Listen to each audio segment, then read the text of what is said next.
السلام علیکم ورحمۃ اللہ وبرکاتہ. بسم اللہ الرحمن الرحیم والصلاة والسلام علی سید الانبیاء والمرسلین نبینا محمد وآلہ وصحبہ اجمعین. اما بعد. عن ابی قتادة الانصاری رضی اللہ عنہ قال سئل رسول اللہ صلی اللہ علیہ وسلم عن صوم یوم عرفہ فقال صلی اللہ علیہ وسلم یکفر السنة الماضیة والباقیة. رواہ مسلم.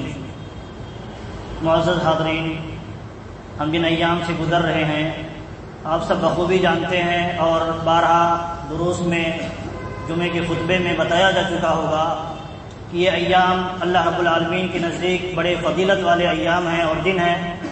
ان کا ہمیں خصوصی اہتمام کرنا چاہیے اللہ کی عبادت کے ذریعہ. آپ دیکھیں ان ایام میں اللہ رب العالمین نے نبی صلی اللہ علیہ وسلم کی زبانی کچھ ایسے اعمال بتائے ہیں جن کے کرنے سے انسان بہت ساری فضیلتیں حاصل کر سکتا ہے. اللہ کے نبی صلی اللہ علیہ وسلم نے بیان فرمایا کہ ان دنوں میں انسان اگر عمل کرتا ہے، اللہ تعالیٰ کی عبادت کرتا ہے، اللہ کی خوشنودی حاصل کرنے کے لیے کوئی عمل کرتا ہے تو اللہ رب العالمین کے نزدیک کیا گیا ان دنوں میں عمل عام دنوں میں دوسرے دنوں میں کیے گئے عمل سے بڑھ کر کے عمل ہے، بڑھ کر کے عمل ہے. یہاں تک کہ صحابہ کرام نے پوچھا اے اللہ کے رسول، کیا انسان جہاد کرے اس سے بھی افضل ہے ان دنوں میں کیے گئے اعمال؟ تو اللہ کے نبی صلی اللہ علیہ وسلم نے فرمایا جی ہاں، اللہ ہے کہ انسان جہاد کرنے کے لیے جائے اور مال لے کے جائے، اپنا نفس لے کر کے جائے، لیکن کچھ واپس لے کر کے نہ آئے، اپنا جان بھی گنوا دے، مال بھی گنوا دے، تو ہو سکتا ہے ان دنوں میں کیے گئے اعمال سے ہو سکتا ہے اس کا مقابلہ ہو سکے.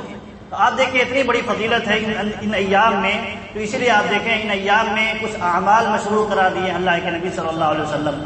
نبی صلی اللہ علیہ وسلم ان دنوں میں روزہ رکھتے تھے. اللہ کے نبی صلی اللہ علیہ وسلم کی بیویاں بیان کرتی ہیں، بعض بیویاں کہ کان یصوم 9 ذی الحجہ، اللہ کے نبی صلی اللہ علیہ وسلم 9 ذی الحجہ کا روزہ رکھا کرتے تھے، 9 ذی الحجہ تک روزہ رکھتے تھے نبی صلی اللہ علیہ وسلم. تو یہ نبی صلی اللہ علیہ وسلم کا معمول رہا ہے. اور آپ دیکھیں اسی طرح خاص طور پر یوم عرفہ کے دن کی فضیلت نبی صلی اللہ علیہ وسلم نے بیان فرمائی. حدیث کے اندر نبی صلی اللہ علیہ وسلم سے پوچھا گیا، صحیح مسلم کی روایت ہے، پوچھا گیا کہ یوم عرفہ کے دن کی روزے کے دن کی کیا فضیلت ہے، کیا حکم ہے، اس کے دن میں کیا فضیلت اللہ رب العالمین نے رکھی ہے؟ تو اللہ کے نبی صلی اللہ علیہ وسلم نے فرمایا یکفر السنۃ الماضیہ، اللہ رب العالمین اس ایک دن کے روزہ رکھنے کے سبب اللہ رب العالمین گزشتہ سال کے گناہ والباقیہ اور آنے والے سال کے گناہ کو اللہ رب العالمین بخش دے گا. صحیح مسلم کی حدیث ہے. اور دوسری صحیح مسلم کی حدیث ہے کہ اللہ کے نبی صلی اللہ علیہ وسلم فرماتے ہیں مجھے امید ہے، اللہ رب العالمین سے میں یہ امید رکھتا ہوں کہ اللہ رب العالمین اس ایک دن کے روزے رکھنے کے سبب 2 سالوں کے گناہ کو اللہ رب العالمین معاف فرما دے گا، ایک پچھلے اور ایک آئندہ سال کے گناہ کو اللہ رب العالمین معاف فرما دے گا. یہ دیکھیے خاص عمل ہے، خاص دن میں وہ خاص دن یوم عرفہ ہے. یوم عرفہ یعنی جو کل ہمارے ہاں آئے گا انشاءاللہ، تو اس لیے اس دن کے روزہ رکھنے کا اہتمام کیا جائے. آپ دیکھیں یوم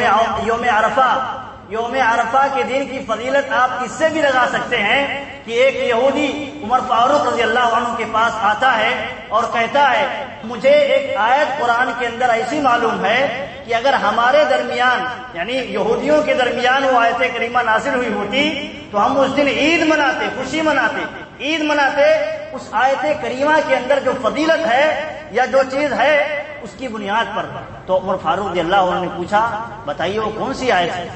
تو انہوں نے کہا الیوم اکملت لکم دینکم واتممت علیکم نعمتی ورضیت لکم الاسلام دینا، کہ آج کے دن ہم نے دین کو تمہارے اوپر اپنی نعمت کو مکمل کر دیا اور دین اسلام کو تمہارے لیے پسند فرما دیا. تو آپ دیکھیے دین اسلام کس دن مکمل ہوا؟ تو عمر فاروق رضی اللہ عنہ کہتے ہیں اس یہودی کے جواب میں، اس سوال کے جواب میں کہتے ہیں کہ ہمیں بہت اچھے سے معلوم ہے، بخوبی معلوم ہے کہ یہ آیت کریمہ کس دن نازل ہوئی، کس دن کس وقت میں نازل ہوئی، ہمیں بخوبی معلوم ہے. پھر کہتے ہیں یہ آیت کریمہ یوم عرفہ کے دن 9 ذی الحجہ کو نازل ہوئی. اور کس دن؟ جمعہ کے دن نازل ہوئی. اور کس ٹائم میں؟ دیکھیے پوری ڈیٹیل معلوم ہے صحابہ کرام کو، کس ٹائم میں؟ ظہر کے بعد کے وقفے میں، ظہر کی نماز کے بعد کا جو ٹائم ہوتا ہے، وقفہ ہوتا ہے، اس پیریڈ میں یہ آیت کریمہ نازل ہوئی. گویا اس وقت یہ دین ہم پر مکمل ہوا، یہ دین ہم پر اس دن مکمل ہوا، اس وقت میں مکمل ہوا. تو آپ دیکھیں عمر فاروق رضی اللہ عنہ یہ نہیں کہتے ہیں کہ تم عید مناتے تو ہم بھی لاؤ عید مناتے ہیں. صحابہ کرام کو حکم نہیں دیا کہ تم عید مناؤ. کیوں نہیں منا سکتے؟ کیونکہ نبی صلی اللہ علیہ وسلم نے عید منانے کا خاص طور پر کسی اور انداز میں منانے کا حکم نہیں دیا.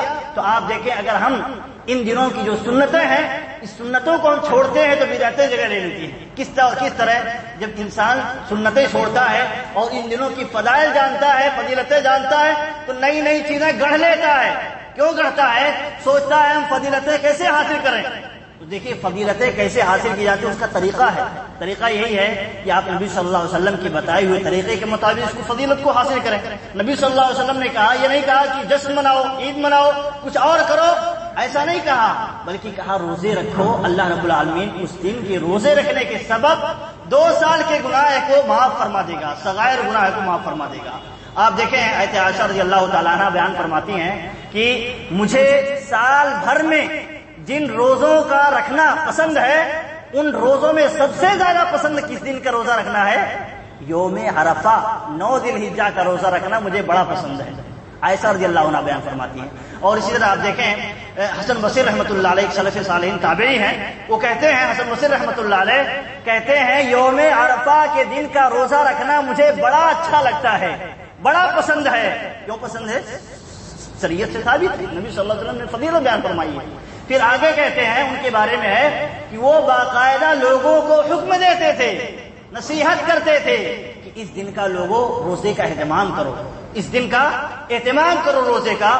اور اسی طرح کہتے ہیں جو ان کے بارے میں بیان فرماتے ہیں، کہتے ہیں حجاج جو امیر وقت تھا اپنے زمانے کا، وہ کہتے ہیں حجاج بھی جو ظالم بادشاہ تھا، وہ بھی اپنے لوگوں کو یہ فرمان جاری کرتا تھا لوگوں کے درمیان کہ عرفہ کے دن کا روزہ رکھو، خصوصی طور پر عرفہ کے دن کا روزہ رکھو، کیونکہ آپ جانتے ہیں حدیث میں اس کی کتنی فضیلت رکھی ہے.